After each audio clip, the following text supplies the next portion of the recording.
Again, as we have gotten the ball started and rolling with Singing Waters, there's a variety of things going on, and there's a variety of ministry that is maybe not taking place at the moment, but we're working on, looking forward to taking on in the future. And so it's important that I believe that we bring everybody together, because we all have a vested interest in this project.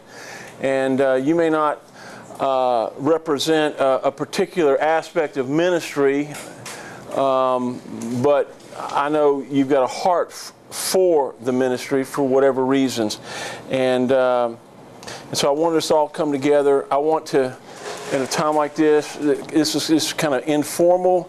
I want us, as I share some things, I want you to hear my heart and, take notes. And if something's not quite clear, or you say, let's rethink this, or how you said that, I liked, or whatever, this is an opportunity to help us better articulate the vision. I talked with a friend of mine the other day, and he said, and I understand this. I looked on the website, and the vision seems vague to me. And I acknowledge, yeah, it is vague, because we're still working to articulate and formulate. But I want you to hear the heart, and I want you to see, I think this today will be a demonstration of the vision. What is Singing Waters Ranch? And what I see Singing Waters, the vision I believe God gave me back in the very beginning, is that of a ministry resource center.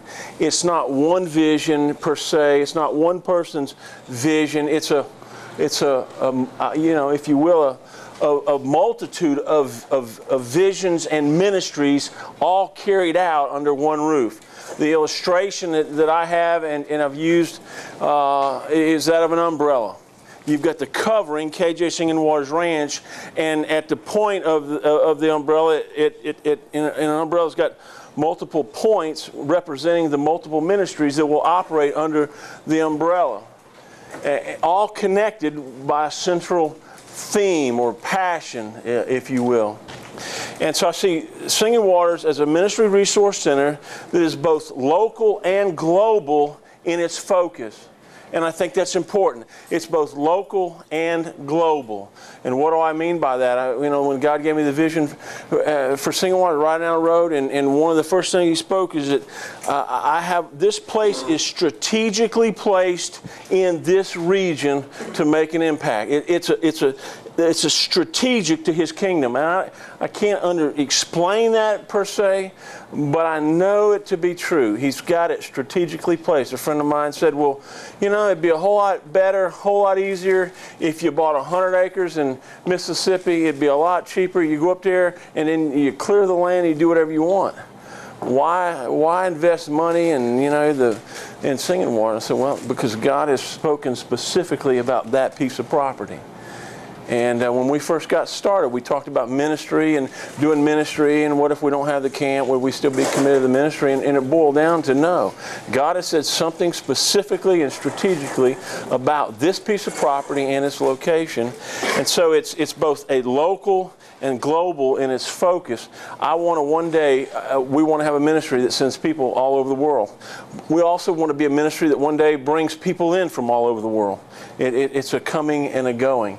And so that's, in a nutshell, that's kind of what the ministry, a summation of the ministry.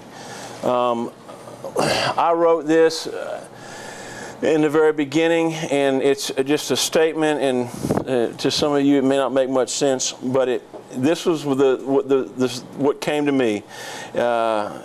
Making declaration to the world's generation of the greatness of our God. Making declaration to the world's generations of the greatness of our God. We got that out of Psalm 71:18. And in the second part of that verse, David is speaking, and he says, declaring your strength to this generation, your power to all who are to come. Declaring your strength to this generation, your power to all who are to come. As I was reviewing and kind of going over what I was going to say here, Ellen came to me this morning and said, you know, the Lord gave me this verse this morning. They were here last night praying, and it kind of came out of their prayer time last night, and that was a verse out of Romans 9:17. And to me, it just quickened the idea that we want to communicate here, and that is out of Romans 9:17. And the word is this: for this very purpose I raised you up. And I look at you, and the people are going to be involved in this, and you're part of this. This is not singular just for me, but he says, for this very purpose I raised you up, to demonstrate my power in you, that my name might be proclaimed throughout the whole world.